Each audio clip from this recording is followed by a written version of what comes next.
కర్నూలు జిల్లా జైల్లో ఉన్న ఆలూరు ఎమ్మెల్యే విరూపాక్షిని వైఎస్ఆర్సీపీ అధినేత వైఎస్ జగన్ పరామర్శించి ధైర్యం చెప్పారు. అక్రమ కేసులతో విరూపాక్షిని అరెస్టు చేశారని వైఎస్ జగన్ మండిపడ్డారు. కర్నూలు జైల్లో కూటమి సర్కార్ రెడ్ బుక్ రూల్ నడుస్తోందని వైఎస్ఆర్సీపీ అధినేత వైఎస్ జగన్ మండిపడ్డారు. జైల్లో తనను అవమానించేందుకు కుట్రలు చేశారని తీవ్ర స్థాయిలో విరుచుకుపడ్డారు. కావాలనే గ్రిల్స్ వెనుక నిలబెట్టి సిబ్బంది ఫోటోలు తీశారన్నారు. అడిగితే పైనుంచి వచ్చిన ఆర్డర్స్ అని జైలు సిబ్బంది చెప్పారని తెలిపారు. చంద్రబాబు డైరెక్షన్ లో వందలాది మంది పోలీసులు దొంగల మాదిరి విరూపాక్షి ఇంటిని ధ్వంసం చేశారని వైఎస్ జగన్ ఆగ్రహాన్ని వ్యక్తం చేశారు. గంటల వ్యవధిలో ఎమ్మెల్యేపై 3 కేసులు పెట్టారని తెలిపారు.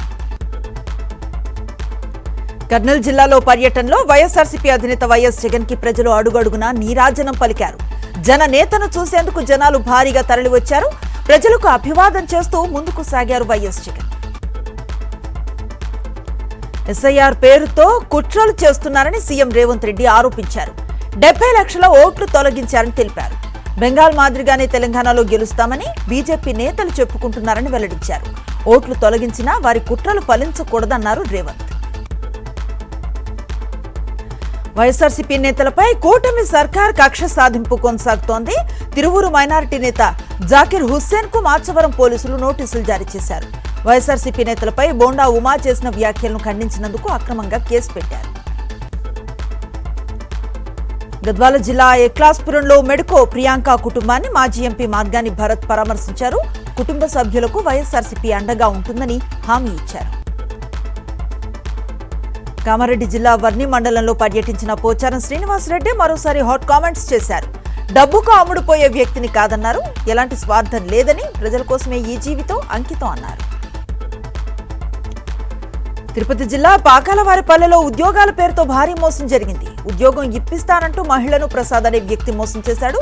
పోలీసులకు పట్టించుకోలేదని బాధితురాలు ఆవేదన వ్యక్తం చేసింది.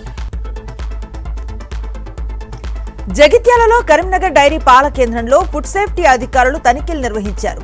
ఐస్ క్రీంలో నాణ్యత లోపాలు ఉన్నట్లుగా గుర్తించారు. రాజమండ్రి జీజీహెచ్ జూనియర్ డాక్టర్లు ఆందోళనకు దిగారు. 30% స్టైఫండ్ ఇవ్వాలని డిమాండ్ చేశారు. మేడ్చల్ జిల్లా పోలీసులు అక్రమ గంజాయి రవాణాపై ఉక్కుపాదం మోపుతున్నారు. 11 కిలోల గంజాయిని స్వాధీనం చేసుకుని 3 అరెస్ట్ చేశారు.